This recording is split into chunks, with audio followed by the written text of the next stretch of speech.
Assalamualaikum warahmatullahi wabarakatuh. Salam guru penggerak. Pada kesempatan ini saya akan memaparkan video tentang jurnal refleksi dwi mingguan modul 1.4 budaya positif. Sebelumnya saya akan memperkenalkan Ibu Rusiana sebagai fasilitator, Ibu Dian Rahmawati sebagai pengajar praktik, dan saya sendiri Mahyudin, calon guru penggerak angkatan 11 dari SDN 1 Lontar Selatan, Kabupaten Kota Baru.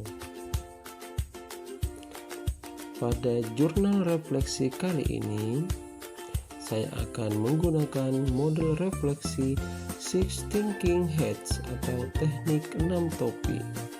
Model Six Thinking Hats diperkenalkan oleh Edward de Bono pada tahun 1985. Model ini melatih kita melihat satu topik dari berbagai sudut pandang yang disimbolkan dengan 6 warna topi. Setiap topi memiliki cara berpikir yang berbeda. Topi putih dilambangkan dengan informasi terkait pengalaman atau fakta. Topi merah melambangkan perasaan. Topi kuning melambangkan hal-hal positif dan manfaat.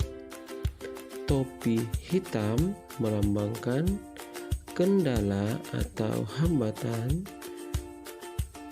Topi hijau melambangkan jabaran ide-ide, sedangkan topi biru melambangkan kesimpulan. Adapun jadwal kegiatan modul 1.4 budaya positif sebagai berikut. Pemaparan pertama yaitu melambangkan topi warna putih, informasi terkait pengalaman dan fakta. Pada tanggal 30 Juli sampai tanggal 1 Agustus 2024 diadakan kegiatan mulai dari diri dan eksplorasi konsep. Pada kegiatan ini saya melakukan pengamatan dan refleksi dengan menjawab beberapa pertanyaan, diantaranya adalah hubungan antara menciptakan suasana yang positif dengan proses pembelajaran yang berpihak pada murid. Selain itu juga menuliskan harapan untuk diri sendiri dan harapan pada murid. Selanjutnya pada tanggal 2-5 Agustus 2024 kegiatannya berupa eksplorasi konsep, forum diskusi, dan kegiatan pendampingan individu kedua. Pada kegiatan ini menyajikan beberapa judul materi dan materi yang harus dipahami, yaitu disiplin positif dan nilai-nilai kebajikan universal, teori motivasi, hukuman, dan penghargaan restitusi, keyakinan kelas, kebutuhan dasar manusia dan dunia berkualitas, restitusi, 5 posisi kontrol, restitusi, segitiga, restitusi. Selanjutnya pada tanggal 5 Agustus 2024 saya bersama Ibu Dian Rahmawati selaku pengajar praktik melakukan kegiatan pendampingan individu 2 dengan tema visi prakarsa perubahan sekolah.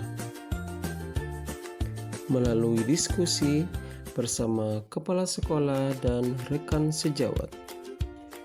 Selanjutnya pada tanggal 6 Agustus 2024 diadakan ruang kolaborasi sesi 1 berupa diskusi kelompok, di mana Ibu Rosiana sebagai fasilitator membagi kelompok menjadi 3 kelompok, dan saya berada di kelompok 3 yang beranggotakan Ibu Mustalifah, Pak Faisal Rahman, dan saya sendiri Mahyudin. Berikut foto kegiatan pendampingan kedua dan kegiatan ruang kolaborasi sesi 1. Selanjutnya, pada tanggal 7 Agustus 2024 diadakan kembali ruang kolaborasi sesi 2, yaitu presentasi kelompok. Pada kegiatan ini, CGP melalui kelompok masing-masing menganalisis kasus 1-4 indisipliner siswa berdasarkan konsep budaya positif. Berikut foto kegiatan ruang kolaborasi sesi 2. Selanjutnya pada tanggal 8-9 Agustus yaitu kegiatan demonstrasi kontekstual. Pada kegiatan ini saya melakukan praktik penerapan kegiatan segitiga restitusi dengan mengambil 2 buah kasus indisipliner yang berbeda di sekolah dan menuangkan dalam video dan teks naskah berdasarkan langkah-langkah kegiatan segitiga restitusi. Dan pada tanggal 12 sampai 13 Agustus 2024, kegiatannya berupa elaborasi pemahaman dan koneksi antar materi, di mana kegiatan elaborasi pemahaman dilaksanakan bersama instruktur Dr. Andes Yuli Cahyono MPD, menguatkan pengetahuan saya mengenai konsep budaya positif. Pada koneksi antar materi, meninjau ulang keseluruhan materi pembelajaran di paket modul 1 dan membuat sebuah koneksi antar materi yang sudah saya pelajari, membuat sebuah kesimpulan dan refleksi yang disajikan dalam bentuk media informasi.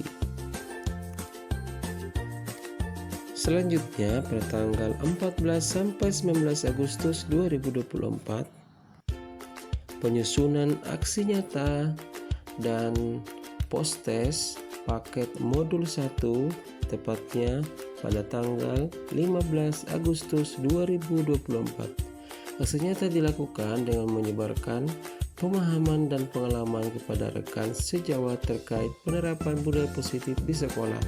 Selanjutnya sebagai evaluasi pemahaman modul 1, saya mengikuti post-test. Selanjutnya topi warna merah yang melambangkan perasaan. Syukur alhamdulillah saya dapat mengikuti dan menyelesaikan kegiatan pembelajaran pada modul 1.4 budaya positif. Semula saya sangat pesimis karena banyak tugas yang ada di modul ini, tapi dengan perlahan dan ketekunan akhirnya saya dapat menyelesaikan dengan baik. Saya merasa senang karena di modul ini banyak hal positif yang saya dapatkan, bisa berdiskusi dengan rekan CGP lainnya sehingga semakin menambah wawasan dan menginspirasi. Menurut saya, masih banyak yang harus saya benahi dan pahami terkait budaya positif terutama di sekolah. Selanjutnya topi berwarna kuning yang melambangkan hal-hal positif dan manfaat. Pada modul 1.4 ini saya dapat belajar dan memahami bagaimana membuat keyakinan kelas atau sekolah yang dapat membangun budaya positif yang berpihak pada murid. Selain dapat memahami peran dan posisi kontrol sebagai guru untuk menangani permasalahan siswa di sekolah dengan penerapan segitiga restitusi. Selain itu juga saya dapat mengenali kekuatan dan kelemahan saya sebagai pengajar dan pendidik melalui kegiatan refleksi, pembelajaran, dan pembiasaan budaya positif di sekolah yang memunculkan rasa aman dan nyaman bagi seluruh warga sekolah. Selanjutnya topi warna hitam yang melambangkan kendala dan hambatan. Kendala yang saya hadapi selama kegiatan pembelajaran modul 1.4 terkait penerapan disiplin positif di sekolah, yaitu di mana saya memerlukan waktu lebih untuk melakukan kolaborasi bersama rekan atau warga sekolah untuk menerapkannya. Untuk menanamkan dan menumbuhkan budaya positif memerlukan waktu dan usaha yang terus berkelanjutan dan konsisten dari seluruh warga sekolah. Selanjutnya, topi warna hijau yang melambangkan penjabaran ide. Setelah mempelajari modul 1.4 tentang budaya positif, Saya mempunyai rencana sebagai berikut. Merumuskan hal-hal yang perlu ditingkatkan untuk menerapkan budaya positif di kelas atau di sekolah. Menyebarkan pemahaman dan pengalaman penerapan konsep dasar budaya positif kepada rekan sejawat di sekolah atau dengan sekolah lainnya. Berkolaborasi dengan kepala sekolah, rekan sejawat, dan siswa untuk dapat membuat keyakinan kelas atau sekolah sebagai acuan penerapan disiplin positif. Selanjutnya, topi warna biru melambangkan kesimpulan, di mana kesimpulan yang saya buat adalah: pertama, untuk menanamkan dan menumbuhkan budaya positif memerlukan waktu dan usaha yang terus berkelanjutan dan konsisten dari seluruh warga sekolah. Kedua, dalam mewujudkan budaya dan lingkungan positif di sekolah memerlukan kolaborasi dan sinergitas yang solid dari warga sekolah. Selanjutnya, dengan melakukan refleksi, kita dapat mengukur kekuatan dan kelemahan kita. Dengan kekuatan tersebut, kita dapat menuntun anak murid dan warga sekolah untuk membangun budaya dan lingkungan positif di sekolah. Berikut ini saya tampilkan beberapa dokumentasi kegiatan. Terima kasih. Salam bahagia selalu. Tergerak, bergerak, dan menggerakkan. Assalamualaikum warahmatullahi wabarakatuh.